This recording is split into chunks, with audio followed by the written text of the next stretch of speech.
Concern over a parking lot confrontation. A local woman's post on a social media site has got a lot of people talking.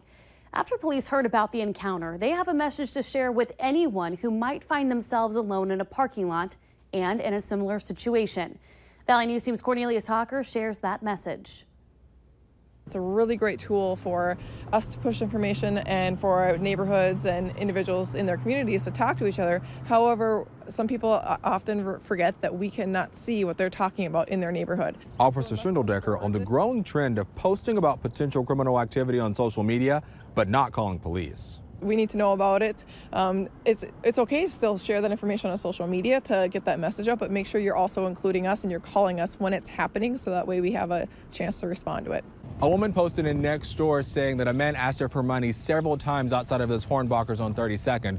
She refused. She says the man was pretty persistent, but he then walked off, cussing several times. She then went on to say that he was prowling the parking lot, looking in other vehicles. He even found something, according to her, but put it back whenever he realized she spotted him.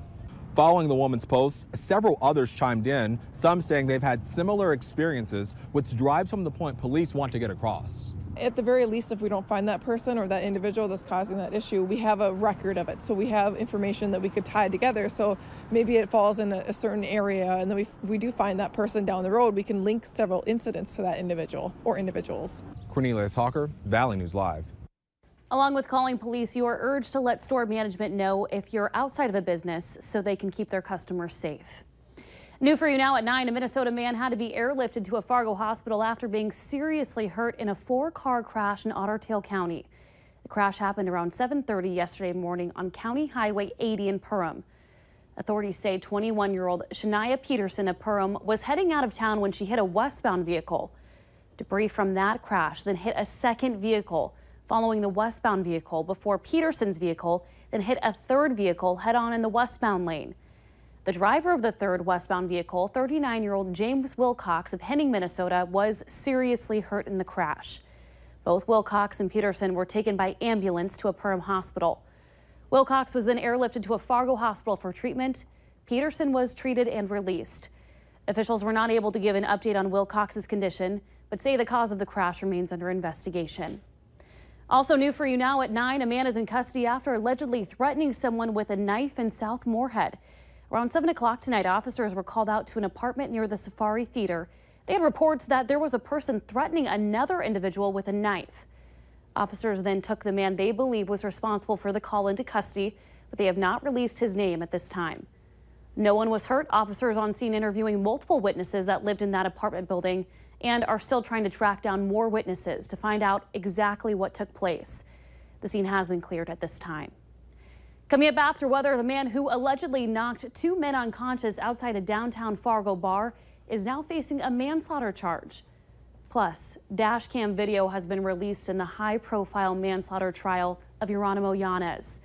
But first, Robert, as we can see, it has been a gorgeous day and even a beautiful evening. Same recipe for later tonight? Yeah, a very nice night out there. Get out there and enjoy it. This is the longest day of the year, the summer solstice, and so the sun is setting on the longest day of the year. Hardly a cloud in the sky out there. We're going to see mostly clear skies tonight, but clouds on the increase as we head towards tomorrow morning. A great look at that sunset.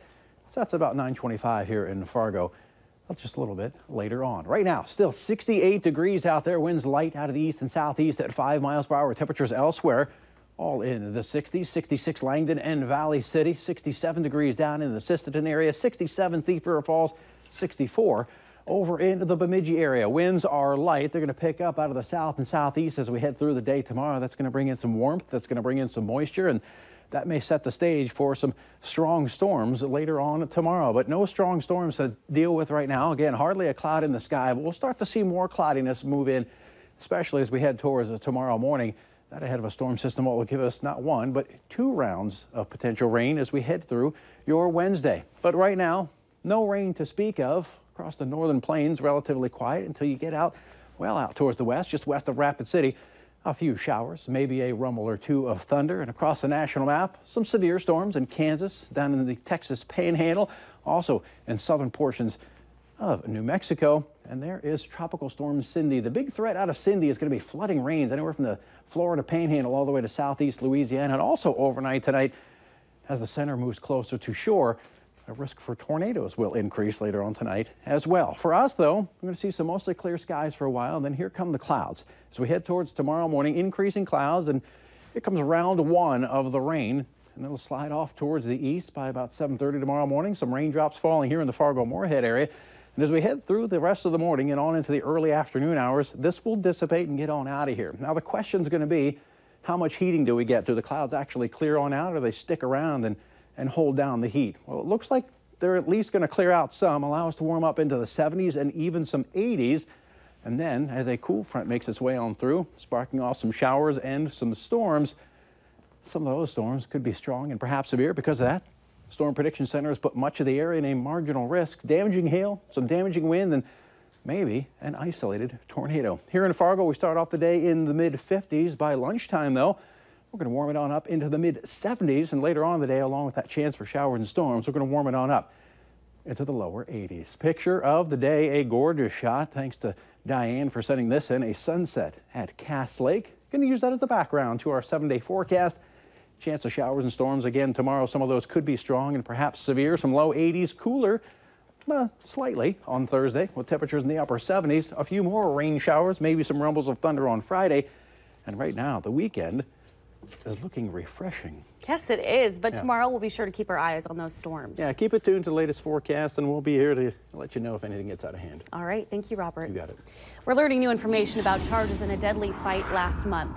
The man who allegedly knocked two men unconscious after a brawl spilled out of a downtown park is facing a manslaughter charge.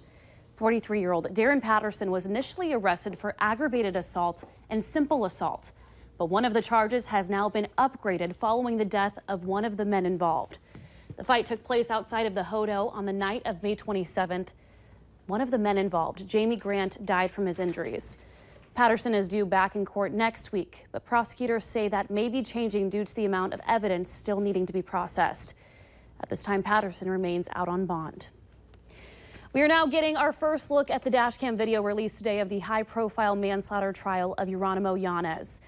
It captures the exchange between Yanez and Castile that ends in 7 gunshots in a matter of seconds. The video, we do want to warn you, is graphic. Leading up to this moment, Officer Yanez followed Philando Castile for a broken taillight and eventually pulled him over.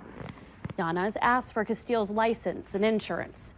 As Castile hands Yanez his insurance card, he says that he has a firearm on him. Yanez then says, "Okay, don't reach for it then." Castile replies, but it's hard to exactly hear what's being said.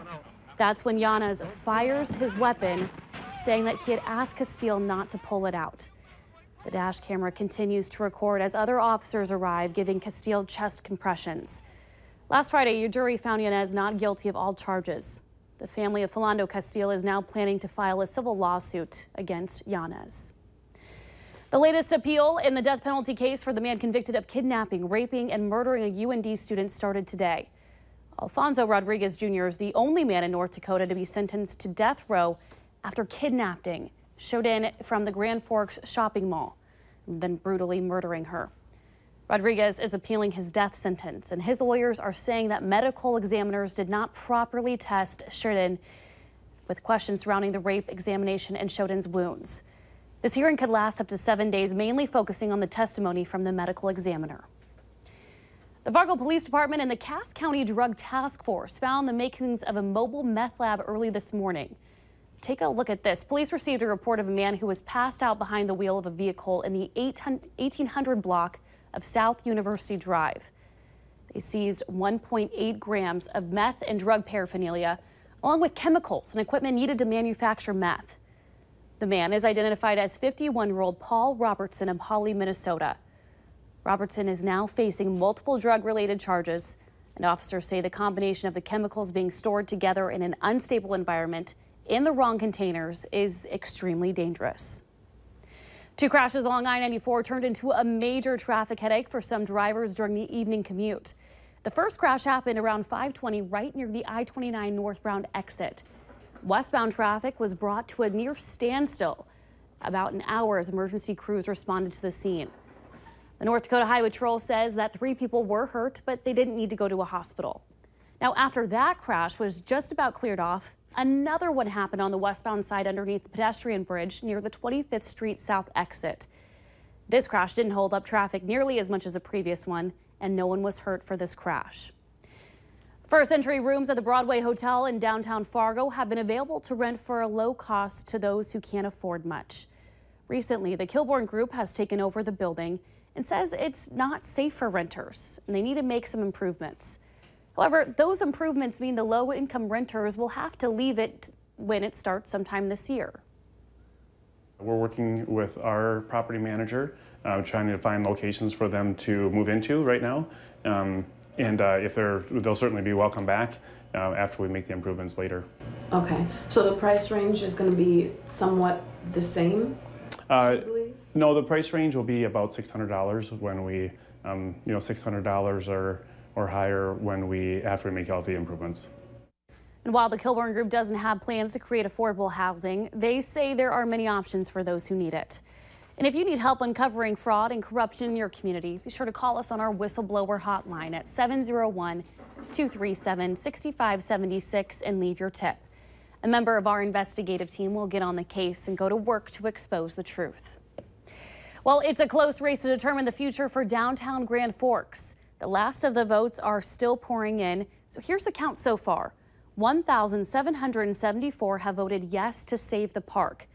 1,978 have voted no to develop a $7 million apartment complex. The Grand Forks City Clerk says there is only one ward left to be counted.